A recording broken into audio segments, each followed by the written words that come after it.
Hello everyone and welcome once again to Let's Play Skyrim. Last time we were working on Fort Greymoor, and indeed, we're continuing in that exact vein. Lydia, if you'll do the honors, there are 3 more bandits to kill here in this main zone. Ha! Found you. Come on. Come on. I'll show you a real fight.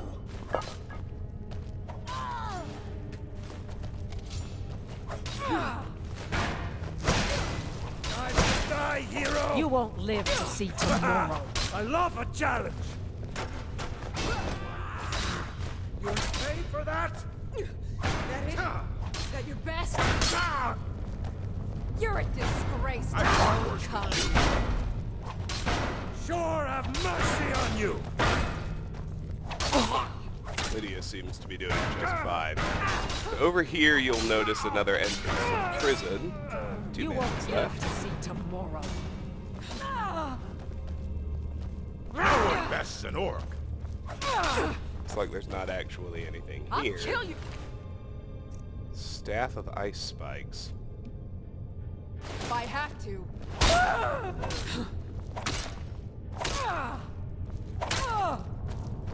I swear I'll kill you. It's not a bad way for me to help kill things. Considering it will do some damage I can take you.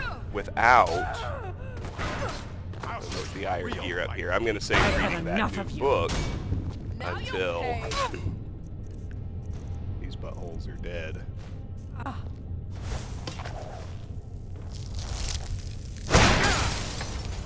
Oh no, come on. That's your best, huh? I swear I'll kill you. Shoot. I hate missing Is that the best you can when it's do? got such a limited number. This is the end for you. You won't get the best of me. You're a fool to fight. Where's the other one? I see his red dot. It must be up above I us. swear I'll kill you. Die! You!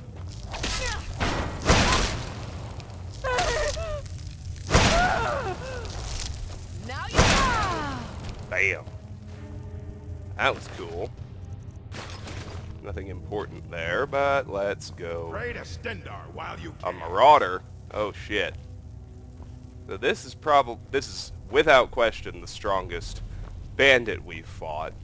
He probably isn't quite as strong as a giant, but he still Where are you? very likely qualifies as the 2nd strongest enemy we'll have encountered since we started the game.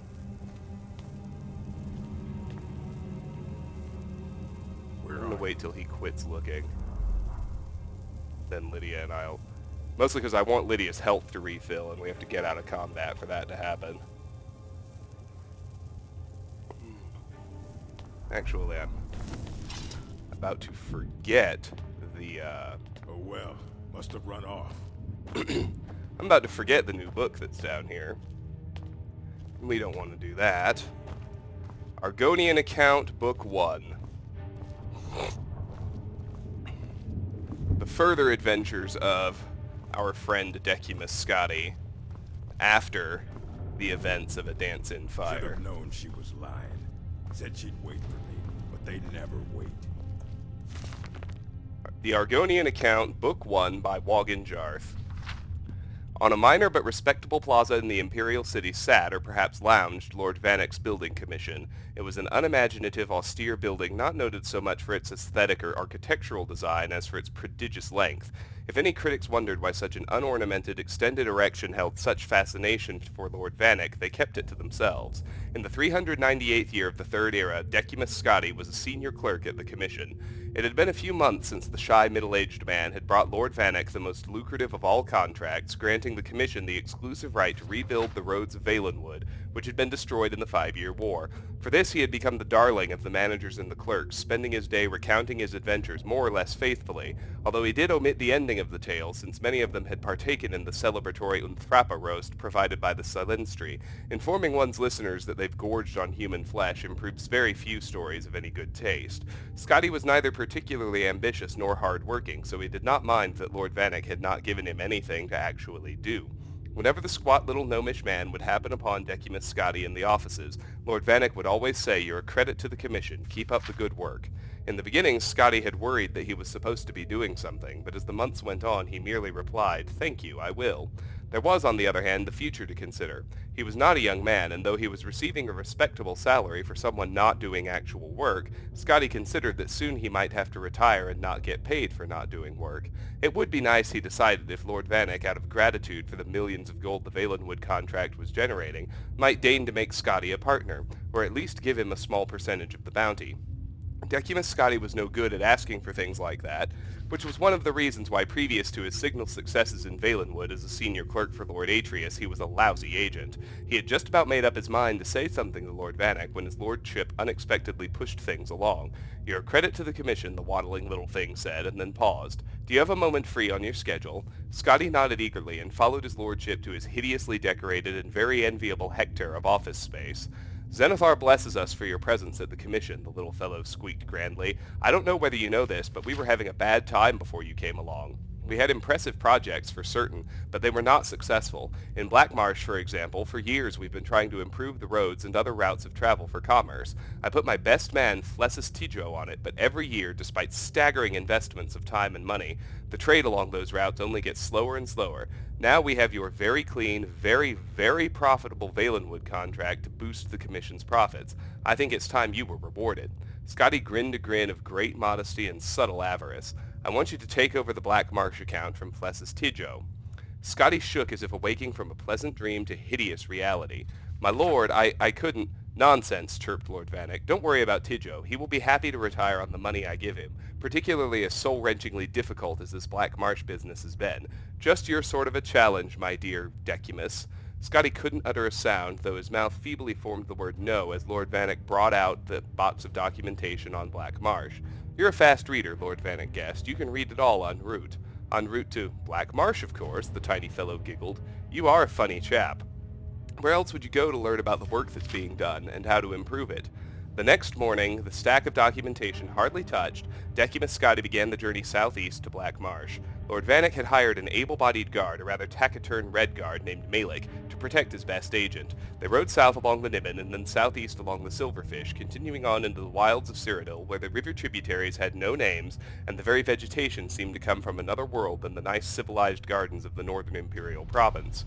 Scotty's horse was tied to Malik's, so the clerk was able to read. It made it difficult to pay attention to the path they were taking, but Scotty knew he needed at least a cursory familiarity with the commission's business dealings in Black Marsh. It was a huge box of paperwork going back 40 years when the commission had first been given several million in gold by a wealthy trader, Lord Zelicles Pinos Ravina, to improve the condition of the road from Gideon to Cyrodiil. At that time it took 3 weeks, a preposterously long time, for the rice and root he was importing to arrive half-rotten in the imperial province. Pinos Ravina was long dead, but many other investors over the decades, including Pelagius IV himself, had hired the commission to build roads, drain swamps, construct bridges, devise anti-smuggling systems, hire mercenaries, and in short do everything that the greatest empire in history knew would work to aid trade with Black Marsh. According to the latest figures, the result of this was that it took 2.5 months for goods, now thoroughly rotten, to arrive. Scotty found that when he looked up after concentrating on what he was reading, the landscape had always changed, always dramatically, always for the worse. "This is Blackwood, sir," said Malik to Scotty's unspoken question. It was dark and woodsy, so Decimus Scotty thought that a very appropriate name. The question he longed to ask, which in due course he did ask, was, "What's that terrible smell?" "Slough Point, sir," Malik replied as they turned to the next bend, where the umbrageous tunnel of tangled tree and vine opened to a clearing. There squatted a cluster of formal buildings in the dreary imperial design favored by Lord Vanek's commission and every emperor since Tiber, together with a stench so eye-blindingly, stomach-wrenchingly awful that Scotty wondered suddenly if it were deadly poisonous. The swarms of blood-colored, sand-grain-sized insects obscuring the air did not improve the view.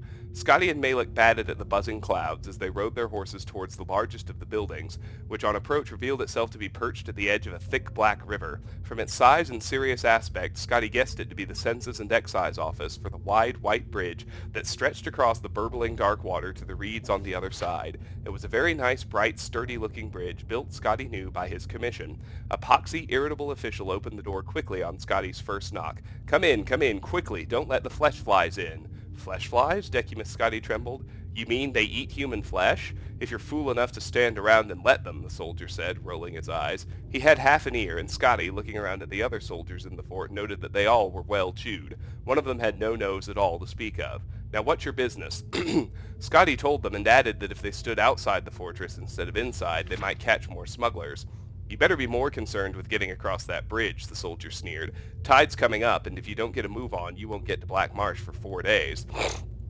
That was absurd. A bridge swamped by a rising tide on a river? Only the look in the soldier's eyes told Scotty he wasn't joking. Upon stepping out of the fort, he saw that the horses, evidently tired of being tortured by the flesh flies, had ripped free of their restraints and were bounding off into the woods. The oily water of the river was already lapping on the planks, oozing between the crevices. Scotty reflected that perhaps he would be more than willing to endure a wait of 4 days before going to Black Marsh, but Malik was already running across. Scotty followed him, wheezing. He was not in excellent shape and never had been. The box of commission materials was heavy. Halfway across, he paused to catch his breath and then discovered he could not move. His feet were stuck. The black mud that ran through the river was a thick, gluey paste, and having washed over the plank Scotty was on, it held his feet fast.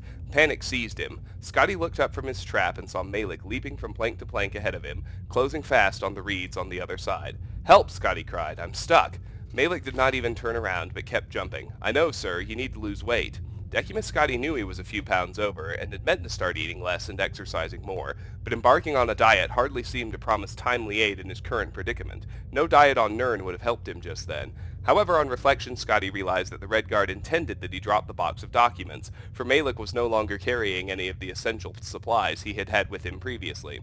With a sigh, Scotty threw the box of commissioned notes into the glop and felt the plank under him rise 1/4 of an inch, just enough to free him from the mud's clutches. With an agility born of extreme fear, Scotty began leaping after Malik, dropping onto every third plank and springing up before the river gripped him. In 46 leaps, Decimus Scotty crashed through the reeds onto the solid ground behind Malik and found himself in Black Marsh. He could hear behind him a slurping sound as the bridge and his container of important and official records of commission affairs was consumed by the rising flood of dark filth, never to be seen again. Oh, there we go. We're now just a hair over 10 minutes over. Or 10 minutes in. That's cool. Let's go fight this marauder now. Might pay off my bounty this time. Walk into the city a free man.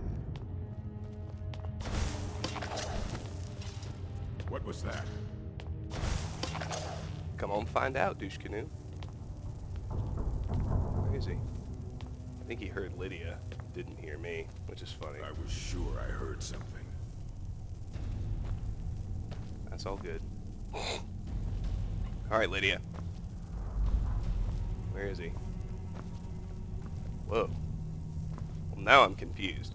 He must be through there in the bedroom. So, there's the boss chest, as usual. I'm gonna save it. 2 3s. If you head over here to this Fool never saw me podium, pull the ace out of my you can boot. find a skill book for light armor called Rieslof the Righteous. Light armor increased to 16. I believe, well, it's 16, yes. This is definitely the first light armor skill book that we found. If I go to the free boost list, light armor, with the Augma Infinium Path of Stealth factored in, now has 12 more free boosts. Pretty cool. Rislav the Righteous by Sinjin. Like all true heroes, Rislav Larek had inauspicious beginnings. We are told by chroniclers that the springtide night in the 448th year of the First Era on which he was born was unseasonably cold, and that his mother, Queen Lenata, died very shortly after setting eyes upon her son. If he were much beloved of his father, King Morris of Skingrad, who already had plenty of heirs, 3 sons and 4 daughters before him, the chroniclers make no mention of it. His existence was so very undistinguished that we hear virtually nothing of him for the first 20 years of his life. His schooling, we can suppose, was similar similar to that of any spare prince in the Colovian West, with alien tutors to teach him the ways of hunting and battle. Etiquette, religious instruction, and even basic statecraft were seldom a part of the training of a prince of the Highlands, as it was in the more civilized valley of Nibene. There is a brief reference to him, together with his family, as part of the rolls of honor during the coronation of the Emperor Gorius on the 23rd of Sun's Dawn, first year of 461. The ceremony, of course, held during the time of the Elysian doctrines of Maruk, and so was without entertainment, but the 13-year-old Rieslof was still witness to some of the greatest figures of legend. The beast of Enequina, Darloch Bray, represented his kingdom, giving honor to the empire. The chieftain of Skyrim, Keurig the White, and his son Hoke were in attendance, and despite the empire's intolerance of all else, Keimer Indoril Nerevar and Dwemer Dumak Dwarf King were evidently there as well, diplomatically representing Resdain, all in relative peace. Also mentioned on the rolls was a young Mur in service to the imperial court of High Rock who was to have a great history with Rislav, Riain Dyreni. Whether the two young men of about the same age met and conversed is entirely the stuff of historians' fancy. Riain is spoken of in praising words as a powerful landowner, eventually buying the island of Balfiera in the Iliac Bay and gradually conquering all of High Rock and large parts of Hammerfell and Skyrim, but Rislav is not heard of again in history's books for another 17 years. We can only offer supposition based on the facts that follow.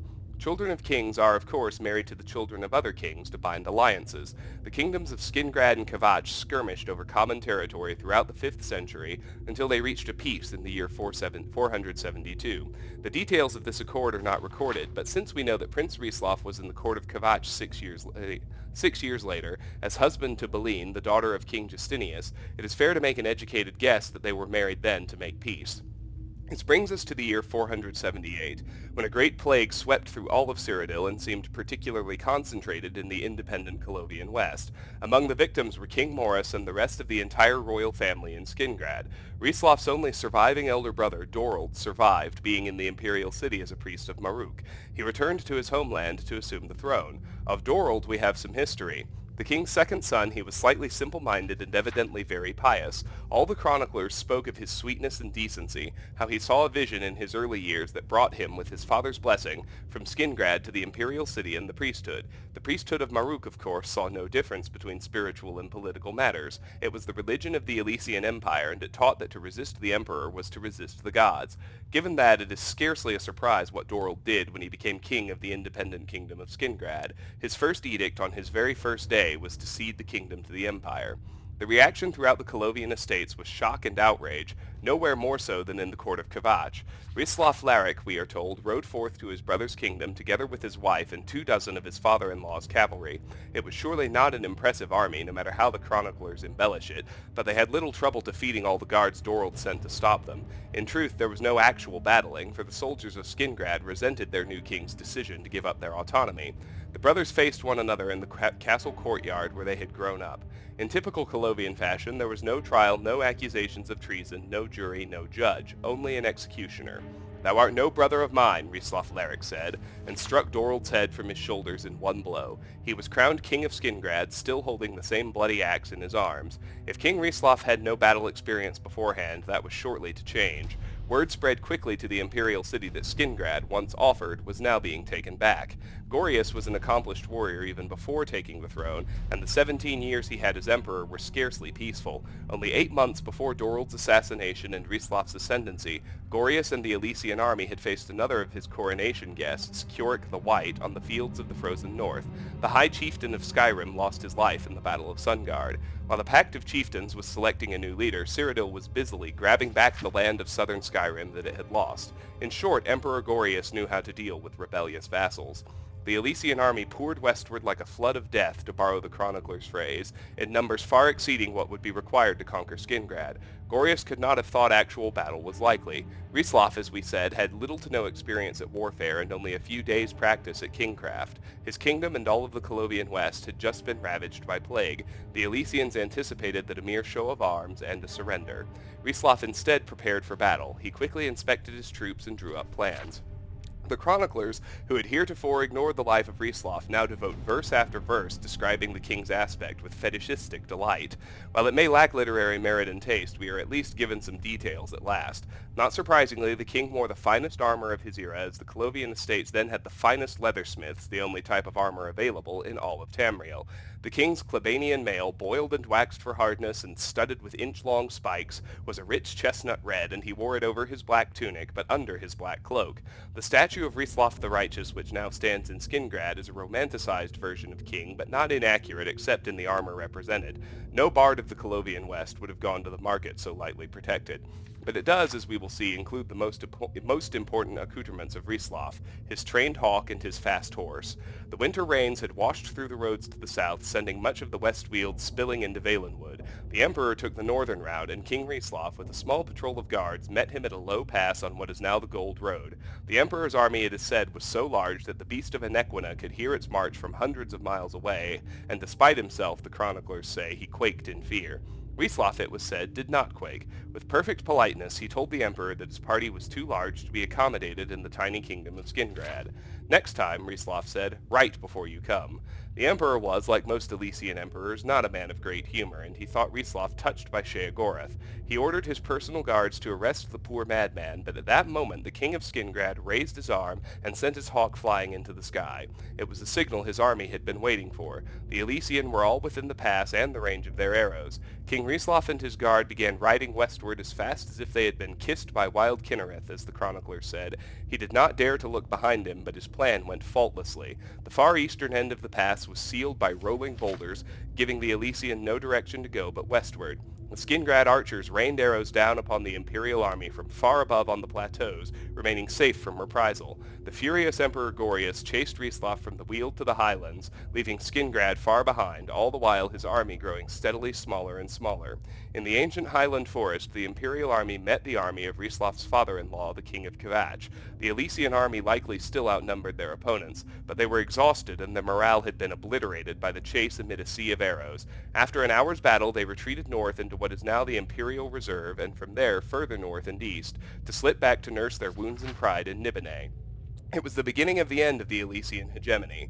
The kings of the Colovian West joined with Kvatch and Skingrad to resist imperial incursions. The clan Dyreni under Riane was inspired to outlaw the religion of the Elysian reform throughout his lands in High Rock, and began pushing into imperial territories. The new High Chief of Skyrim, Hogue, now called Hogue Murkiller, though sharing the Emperor's official xenophobia, also joined the resistance. His heir, King Ysmir Wulfharth of Atmora, helped continue the struggle upon Hogue's death in battle, and also ensured his place in history. The heroic king of Skingrad, who faced the Emperor's army virtually alone and triggered its end, justly deserves his sobriquet of Rieslof the Righteous. And before we boss chest, let's handle the bandit marauder. We can't have him on me. That ain't gonna work, see.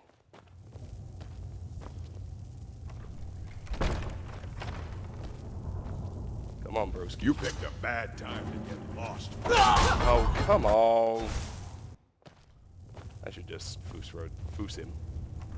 I can't quite foos him. Time to end the game. There we go.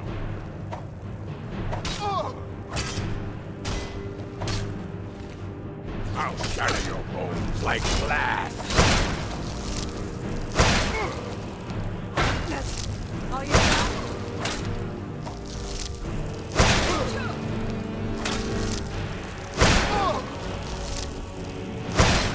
I'll show you a real fight. That's the best you can do.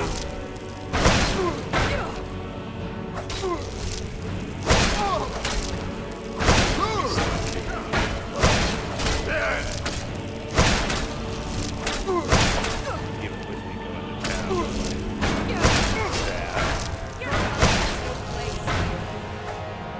You're a fool to fight. It's nothing. Your best, huh?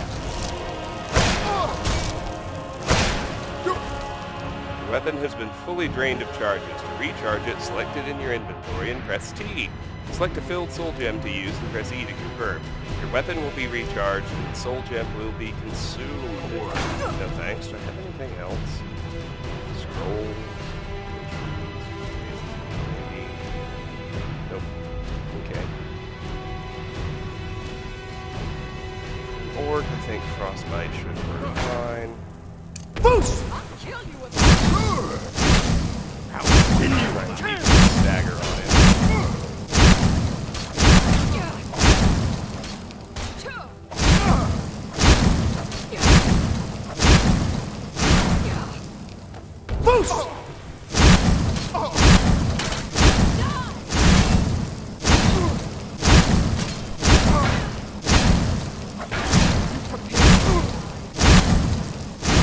I fought.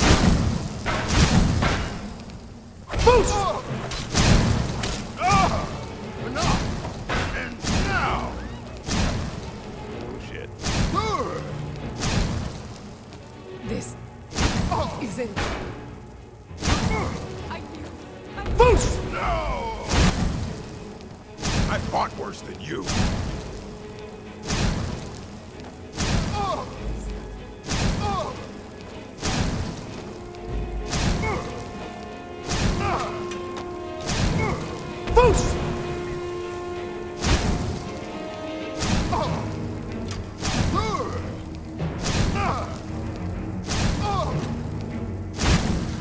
Damn!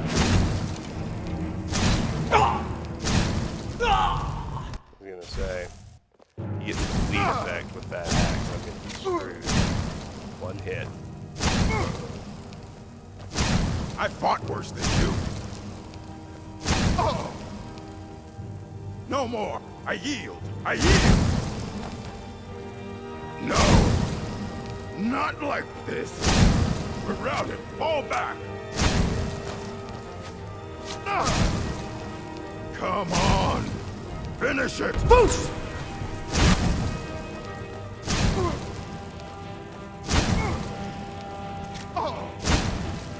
Got him. Nice work, Lydia.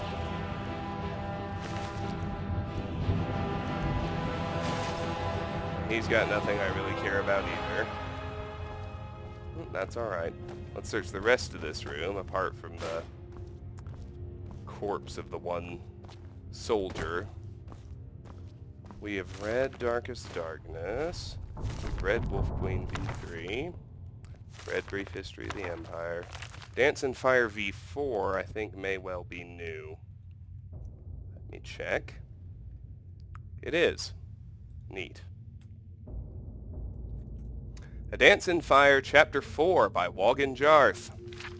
18 Bosmeri and one Cyrodiilic former senior clerk for an Imperial Building Commission trudged through the jungle westward from the Xylo River to the ancient village of Vindisi. For Decimus Scotti, the jungle was hostile, unfamiliar ground. The enormous vermiculated trees filled the bright morning with darkness, and resembled nothing so much as grasping claws bent on impeding their progress. Even the fronds of the low plants quivered with malevolent energy. What was worse, he was not alone in his anxiety. His fellow travelers, the natives who had survived the Khajiit attacks on the villages of Grenos and Athe, wore faces of undisguised fear. There was something sentient in the jungle, and not merely the mad but benevolent indigenous spirits. In his peripheral vision, Scotti could see the shadows of the Khajiit following the refugees, leaping from tree to tree. When he turned to face them, the lithe forms vanished into the gloom as if they had never been there. But he knew he had seen them, and the Bosmeri saw them too and quickened their pace.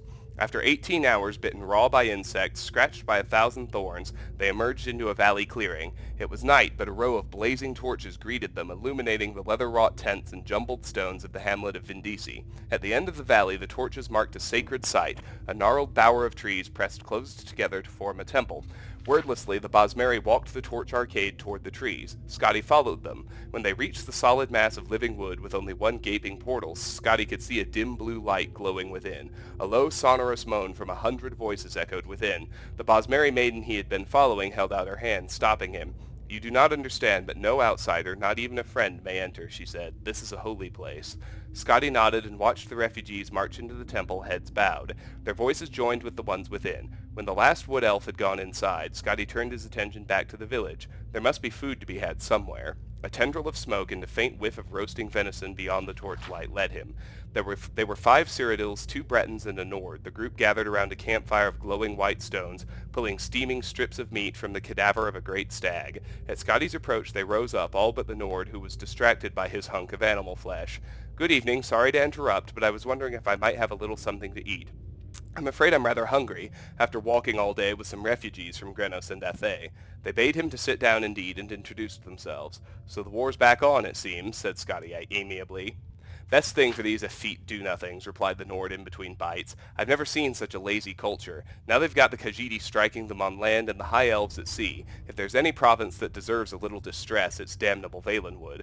I don't see how they're so offensive to you, laughed one of the Bretons. They're congenital thieves, even worse than the Khajiit, because they are so blessed meek in their aggression. The Nord spat out a gob of fat, which sizzled on the hot stones of the fire. They spread their forests into territory that doesn't belong to them, slowly infiltrating their neighbors, and they're puzzled when elsewhere shoves back at them. They're all villains of the worst order. What are you doing here? Asked Scotty. I'm a diplomat from the court of Gehenna, muttered the Nord, returning to his food. What about you? What are you doing here? Asked one of the Cyrodiils. I work for Lord Atreus's building commission in the Imperial City, said Scotty.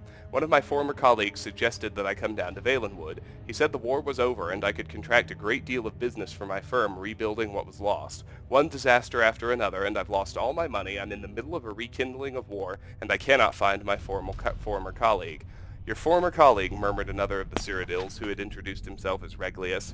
He wasn't by any chance named Leodes Juris, was he? You know him? He lured me down to Valenwood in nearly the exact same circumstances, smiled Reglius grimly. I worked for your employer's competitor, Lord Vanek's men, where Leodes Juris also formerly worked.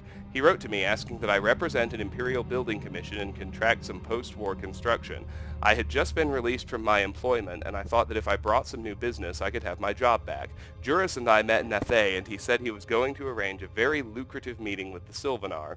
Scotty was stunned. Where is he now? I'm no theologian, so I couldn't say, Reglius shrugged. He's dead. When the Khajiit attacked Athe, they began by torching the harbor where Juris was readying his boat. Or I should say my boat, since it was purchased with the gold I brought. By the time we were even aware of what was happening enough to flee, everything by the water was ash. The Khajiit may be animals, but they know how to arrange an attack. I think they followed us through the jungle to Vindisi, said Scotty nervously. There was definitely a group of something jumping along the treetops. Probably one of the monkey folks, snorted the Nord, nothing to be concerned about. When we first came to Vindisi and the Bosmeri all entered that tree, they were furious, whispering something about unleashing an ancient terror on their enemies. The Breton shivered, remembering. They've been there ever since, for over a day and a half now. If you want something to be afraid of, that's the direction to look. The other Breton, who was a representative of the Daggerfall Mages Guild, was staring off into the darkness while his fellow provincial spoke. Maybe, but there's something in the jungle too, right on the edge of the village, looking in. More refugees, maybe? Asked Scotty, trying to keep the alarm out of his voice. Not unless they're traveling through the trees now, whispered the wizard. The Nord and one of the Cyrodiils grabbed a long tarp of wet leather and pulled it across the fire, instantly extinguishing it without so much as a sizzle. Now Scotty could see the intruders, their elliptical yellow eyes and long, cruel blades catching the torchlight. He froze with fear, praying that he too was not so visible to them. He felt something bump against his back and gasped. Reglius's voice hissed from up above. Be quiet for Mara's sake and climb up here.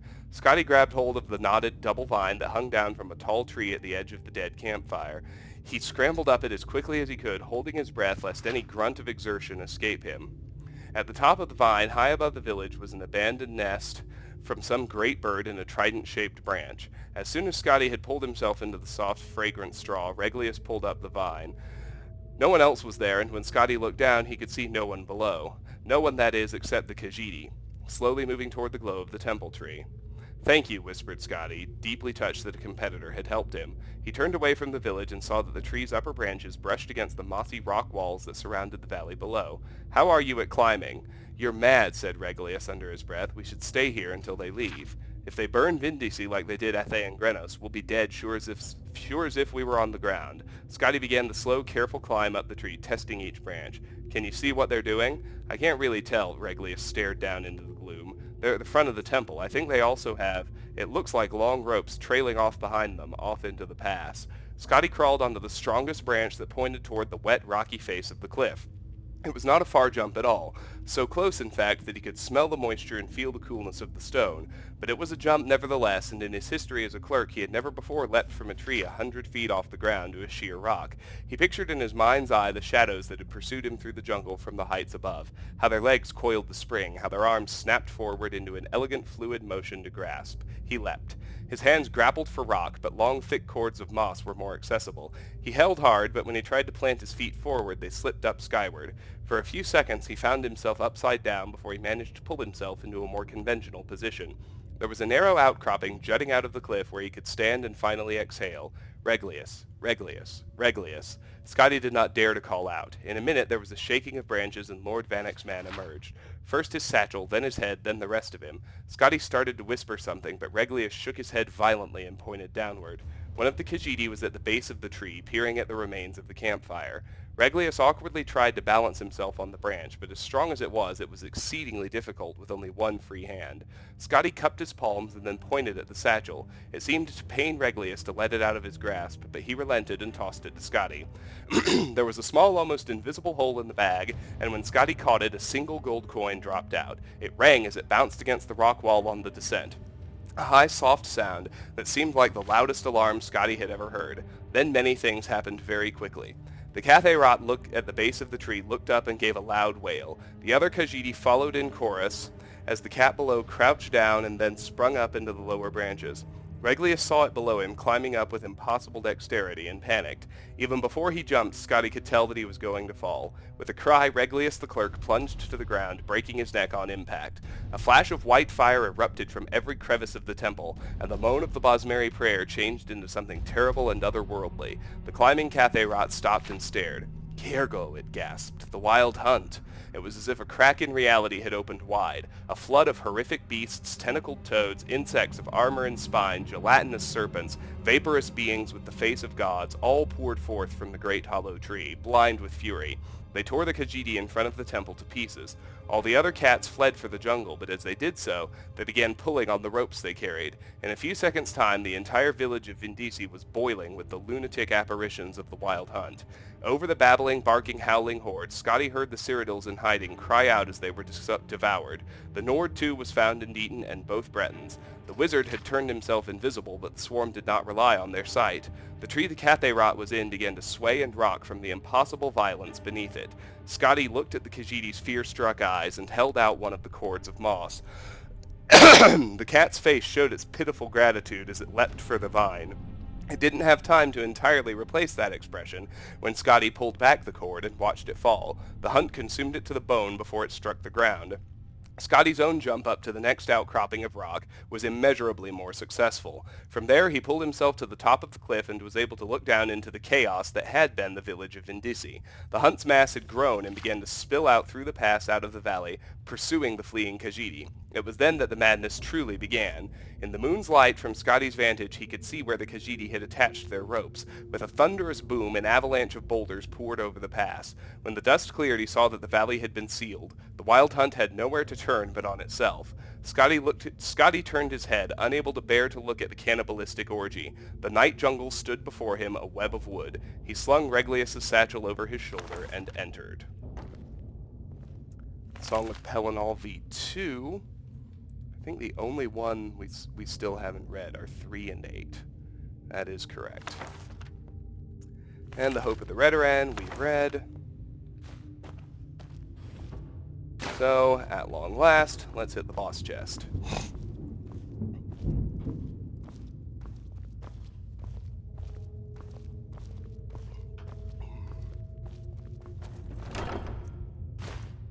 Spell Tome, Lightning Rune. Cast on a nearby surface, it explodes for 50 points of shock damage when enemies come near. Neat. Would have preferred Soul Trap, but new spells are always nice.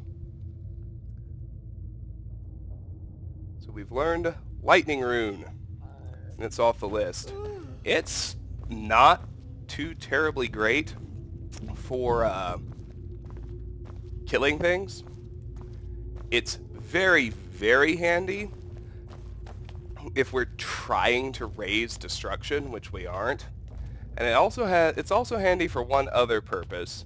If you want to game the system and fight Draugr sealed in sarcophaguses one at a time, where they're scripted to come out in a big group, the lightning root, any of the rune spells, lightning just happens to be the first one we found, can help immeasurably with that. Now before we leave, we have about 20 minutes left in this video. Let's go hit the Fort Greymoor prison.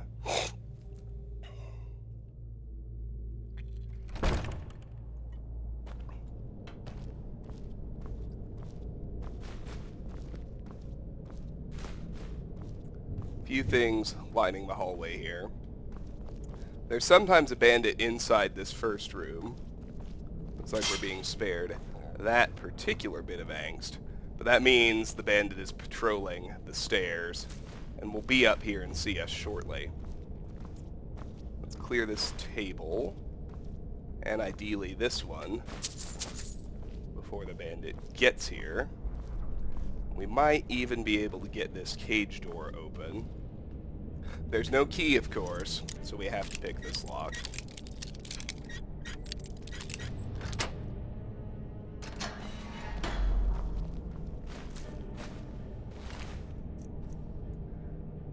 Goat hides are actually still on my list. Haven't seen any wild goats yet. It's probably one of the big reasons. With this one in hand, I need 5 more.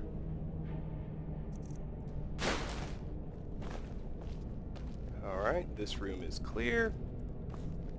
Let's go handle a bandit.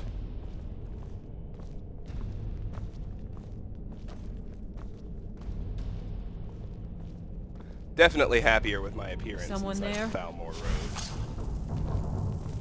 Why, yes, there is someone here.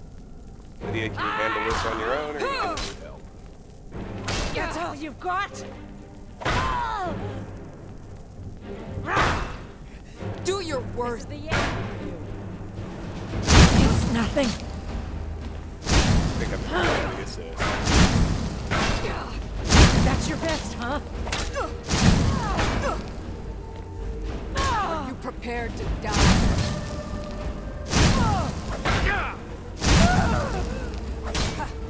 Try to leave. You won't live to see tomorrow. Just a scratch.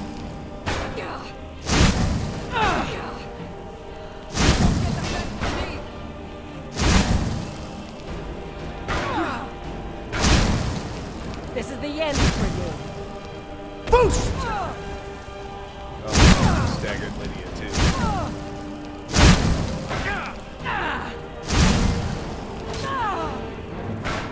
That's the best you can do? I can take you. Boost!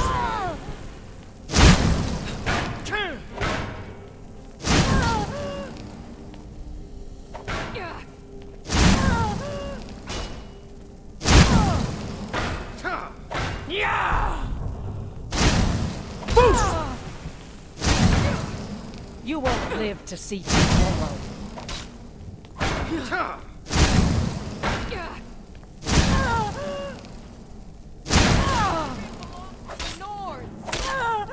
Boost!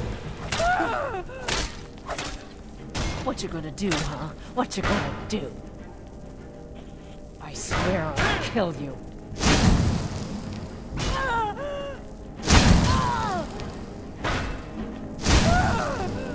Boost!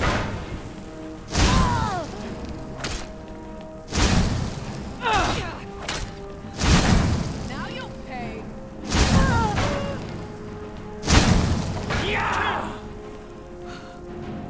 You won't. Boost! Victory is yours. I submit. Victory is yours. I submit.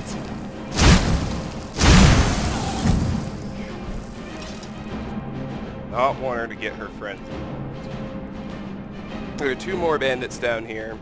One is usually a melee fighter. The other is typically a mage.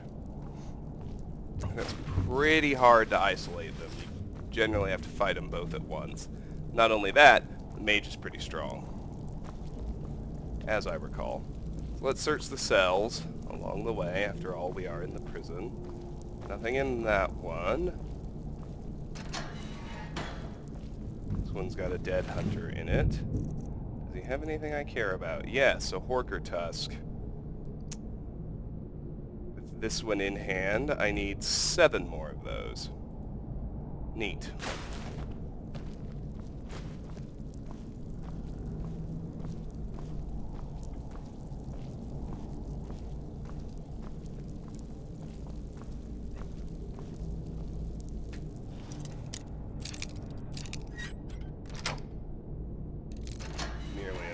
Lock on this one.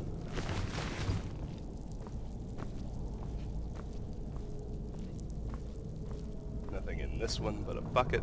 We'll take it anyway. What was that? You can see the melee one there. And you can see that the mage around the Found you. farther around the corner has woken up.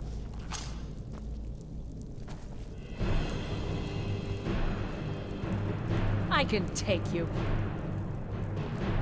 Now their AI package tends to be a little strange. There's some kind of line here that nobody You won't understands. live. I swear I'll kill you.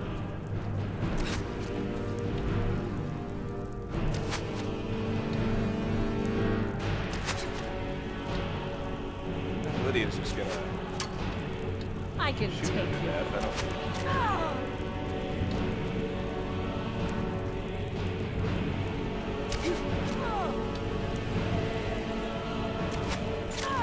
I'll kill you if I have to.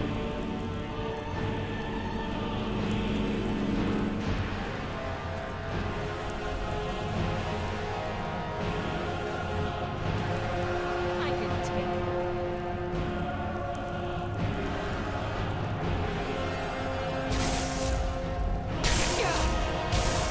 I swear I'll kill you. Fight, please. Boost! Now you'll pay. You won't.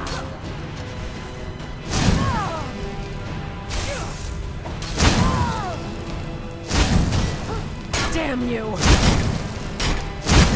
Boost! One of the most important things we can do is convince that thug to come out of that pit. He's still in there. This is the end for you.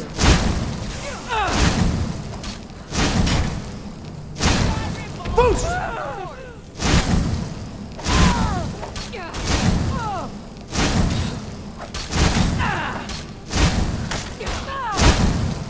I cannot best you. It's nothing. Awesome. That one's down. That just leaves the mage. I can take you. See, there's nothing inside this cell. Boost! You won't live to see tomorrow. Worth picking an adept lock to get a bucket? In my world, it is.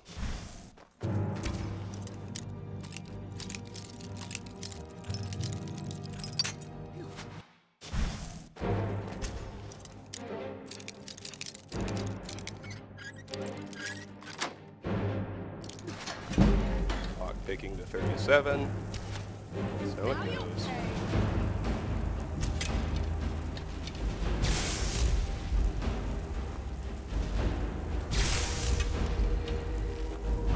Give up while you still can. Boost! So I can stab you in the back.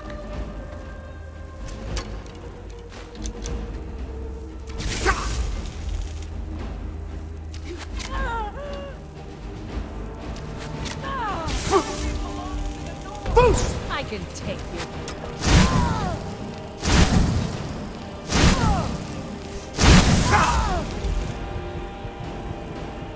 I need Lydia to get into melee. You can't hide. She's not going to do, of course. I can take you.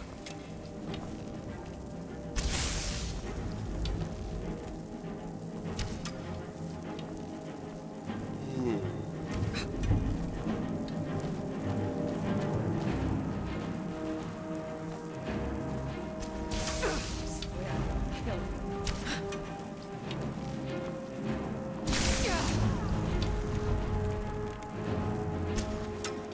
You won't get Boost! me.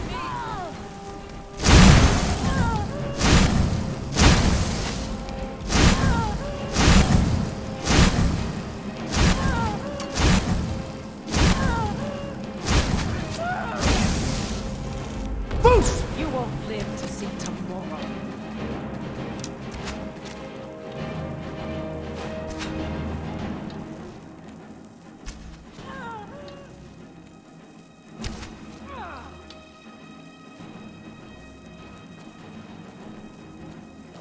Where are you going, Lydia? Jesus.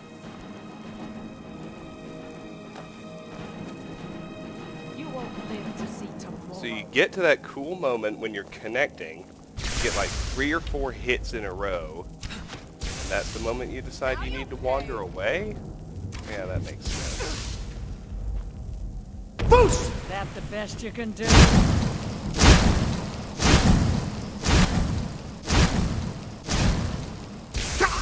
I can take you. I'll kill you if I have to.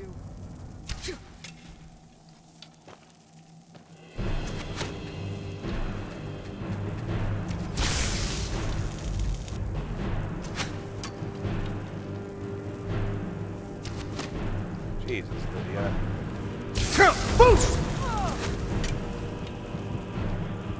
You won't live to see tomorrow.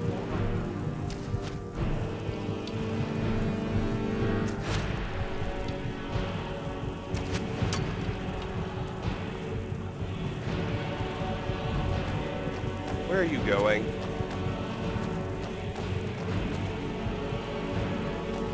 She's not over there, Lydia.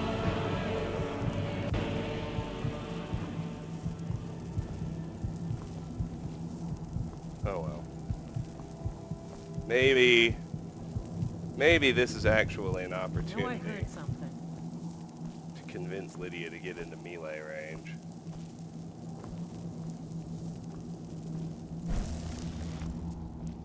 Come on, show yourself. Got a little Guess under it's all 10 clear minutes now. now. I'd like to finish the prison. This is the last thing I need to do in order to do that. And I'd like to be able to go offload as well.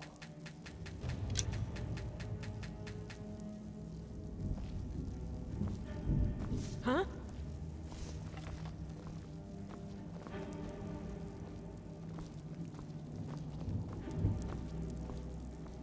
There's Lydia. There she is.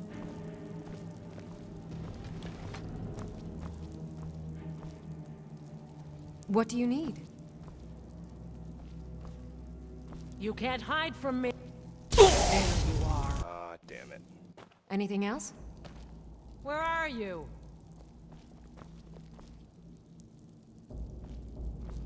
Ha! Found. God Anything damn it. else? You can't hide from me. I knew I'd find you.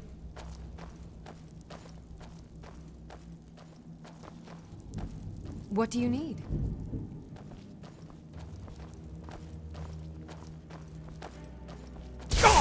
Oh, come on. Boy. This is crazy. What do you need?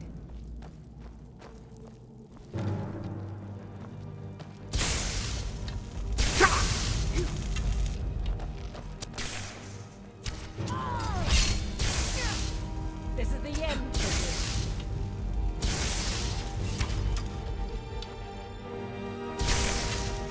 I'll kill you if I have to.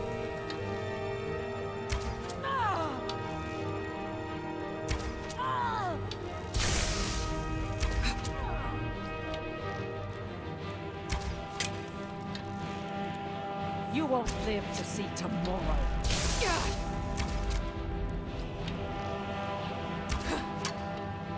Are you prepared to die?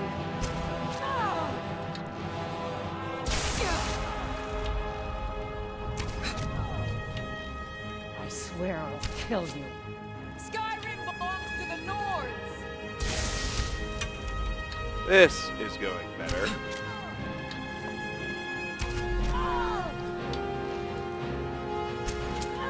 You won't get the best of me!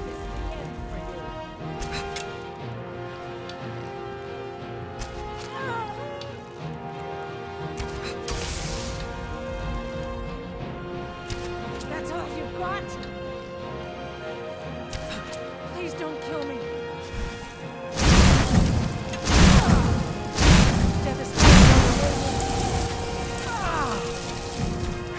Got her.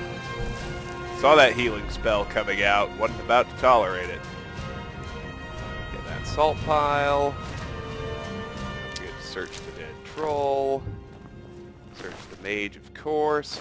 Hey, a filled soul gem. It's just a little hit of enchanting experience is what that is. There's a stray lockpick. 2 other things. An expert locked cage. Now that's interesting.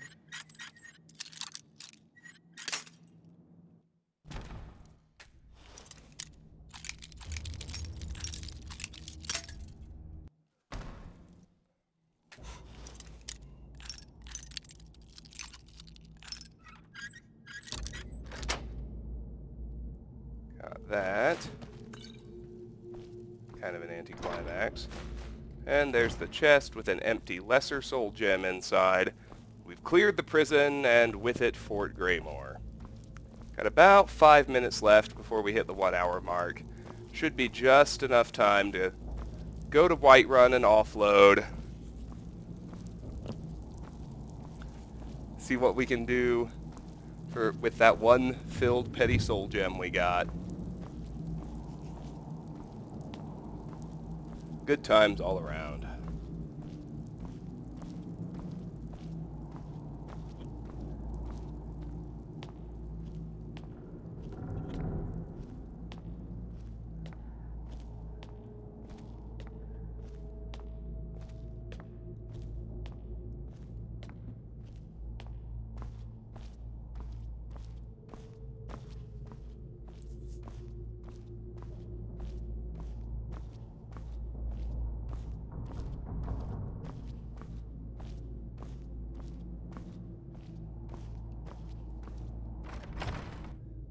Alright, head out the main door, which is, I believe, right where I left my horse. Now sometimes the fort will repopulate with Imperials in the time it takes you to leave, offload, and come back. If that happens, we'll go for all the new stuff first thing in the next video. I'm assuming it'll take a little longer, in which case we'll pass by Fort Greymoor frequently enough, not to mention revisit it on a particular quest later on anyway. And with that done, we'll be able to see. Point is, eventually, one way or another, we'll be able to go into the retooled fort and get another crack at a boss chest.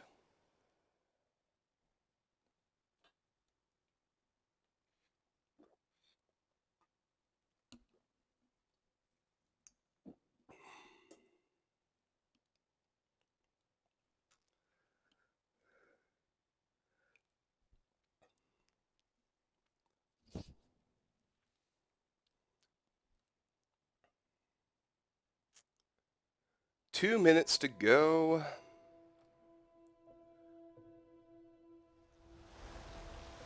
I was about to complain that we were getting a bit of a load time, and the game sorted it out for me. Nicely done. You're someone who can get things done. I like that.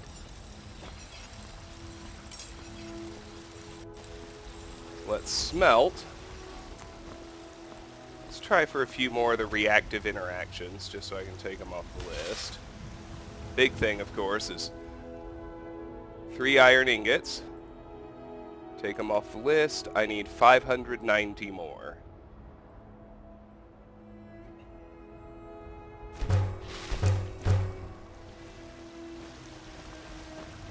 So we can go for drop weapon, guard, extort. I actually have a few weapons now.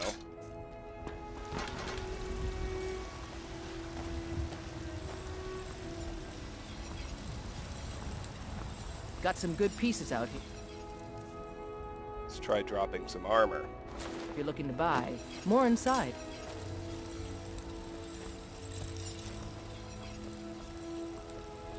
A lot of times, if you drop a piece of armor, you can get somebody to say something, do something. Having trouble triggering anything here.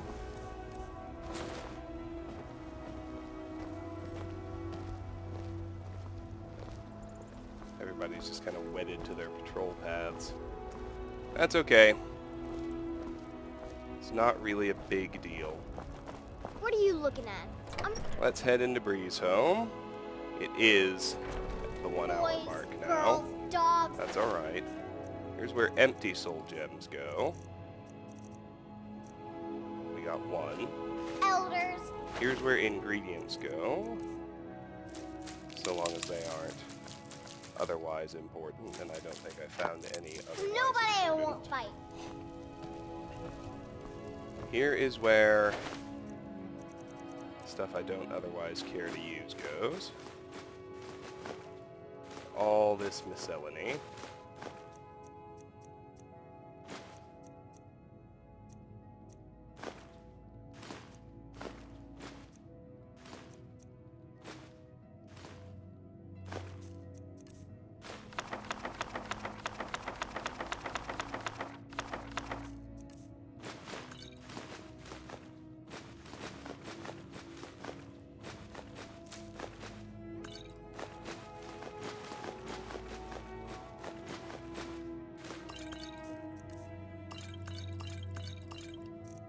Remember, we need to keep the potion of cure disease on us.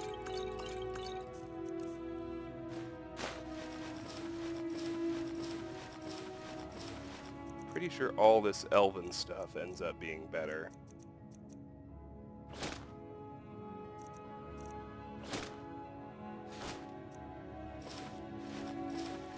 Than what I currently have in my for using stash.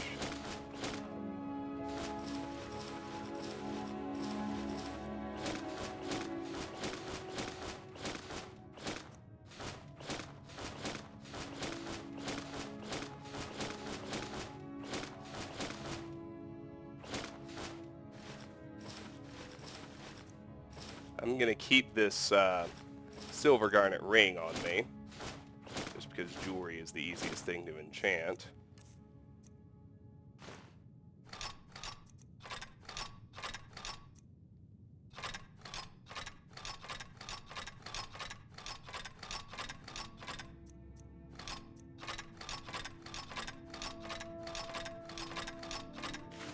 Alright, that's done. Brief is a big meaning.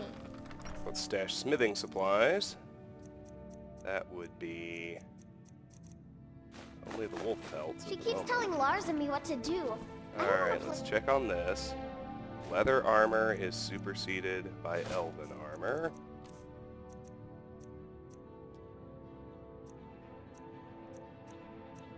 Scaled boots are actually better than elven boots, and I've already got elven everything else. Go figure. I had more elven gear than I thought.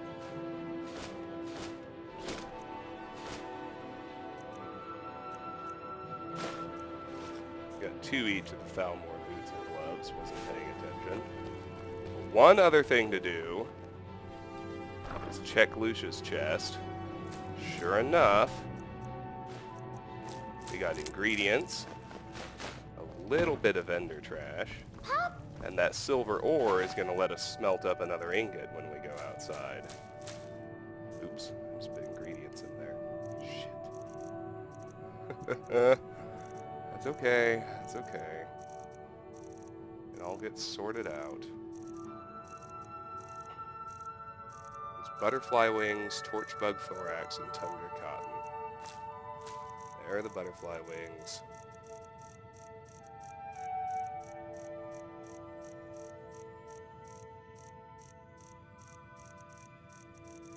Goodness. Probably enough in here to max speech when we're ready. That was an ignorant statement. That shit takes forever. There's your torchbug thorax. There's your tundra cotton. I'm sorry. Vendor trash would be the honey nut treats, the potion of health, or healing, and the fine boots. Ingredients go in here. That's a second silver ore, which is going to give me a silver ingot, which I'll then put with I don't the claim to smithing be the supplies. bestest blacksmith in Whiterun. Yorland Greymane's got that. And steel is legendary. All I ask is a fair chance. Actually, a fair bit over the 1 hour mark now. 5 minutes. But it's all good. In here goes that silver ingot. That big shrink looks so sad. Now if I run I feel sorry upstairs. for it. I didn't find anything for the crafting loot, but I did find a few things for the gear checklist. And there they are. Alright, let's get well rested.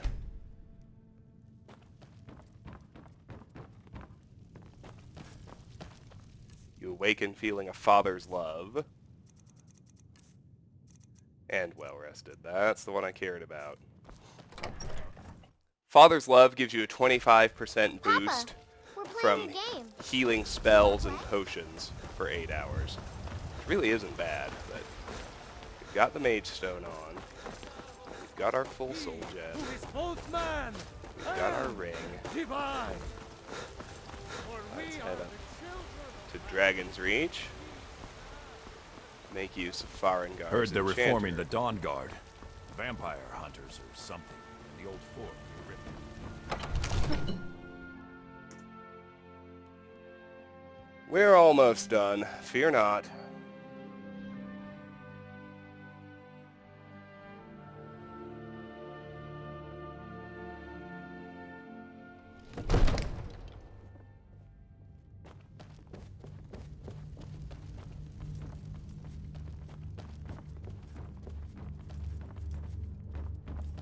Divine smile on you, friend.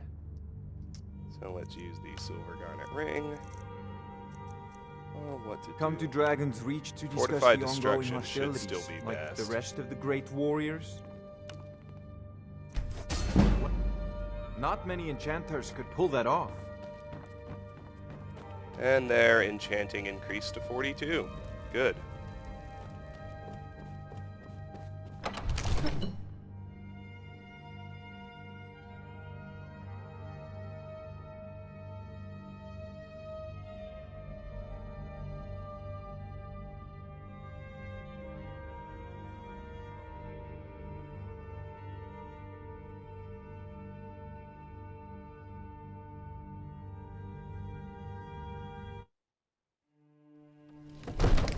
You know, something near Shimmermist Cave to the northeast.